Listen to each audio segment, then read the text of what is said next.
ಎಲ್ಲರಿಗೂ ನಮಸ್ಕಾರ. ಇವತ್ತಿನ ವಿಡಿಯೋ ಮಾಡ್ತಾ ಇರೋದು ಉದ್ದೇಶ ಏನಪ್ಪ ಅಂದ್ರೆ ನಮ್ಮ ಹತ್ರ all type tailoring materials available ಇರುತ್ತೆ. ಈ ಥರ ಇರುತ್ತೆ, ನೋಡಿ ಬನ್ನಿ. ಈ ಥರ ಇವು ಪಾಲಿಸ್ಟರ್ ಲೈನಿಂಗ್ಗಳು ಸಿಗ್ತವೆ ನಮ್ಮ ಹತ್ರ.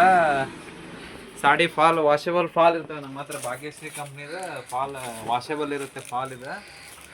ಈ ಥರ ಕಾಟನ್ ಲೈನಿಂಗ್ ಬೇಕಂದ್ರೆ ಕಾಟನ್ ಲೈನಿಂಗ್ ಸಿಗ್ತಾವೆ ನಮ್ಮ ಹತ್ರ. ಮತ್ತೆ ಥ್ರೆಡ್ ಕೂಡ ಸಿಗ್ತಾವೆ ನಮ್ಮ ಹತ್ರ. ಚಾಲೆಂಜ್ ಕಂಪ್ನಿ ಥ್ರೆಡ್ಗಳು ಸಿಗ್ತಾವೆ ನಮ್ಮ ಹತ್ರ. ಆಯಿಲ್ ಸಿಗ್ತವೆ, ಆಯಿಲ್. ಮತ್ತು ಎಂಬ್ರಾಯ್ಡಿಂಗ್ ಥ್ರೆಡ್ ಬೇಕಂದ್ರೆ ಎಂಬ್ರಾಯ್ಡಿಂಗ್ ಥ್ರೆಡ್ ಕೂಡ ಅವೈಲೇಬಲ್ ಇರ್ತವೆ. ಆಲ್ ಟೈಪ್ ಕಲರ್ಸ್ ಕೂಡ ಥ್ರೆಡ್ ಅವೈಲೇಬಲ್ ಇರ್ತವೆ. ಸ್ಟಾರ್ಟ್ ನಮ್ಮ ಹತ್ರ ಈ ಥರ ಎಲ್ಲ ಕಲರ್ಗಳು ಥ್ರೆಡ್ಗಳು ಅವೈಲೇಬಲ್ ಇರ್ತವೆ. ಆಲ್ ಟೈಪ್ ಕಲರ್ಸ್ ಕೂಡ ಇನ್ನೂವರೆಗೆ ತೋರಿಸಿದ್ದು ಇವೆಲ್ಲ ಥ್ರೆಡ್ ಮತ್ತು ಇವೆಲ್ಲ ಹೋಲ್ಸೇಲ್ ಪ್ರೈಸಲ್ಲೇ ಸಿಗುತ್ತೆ ನಮ್ಮ ಹತ್ರ.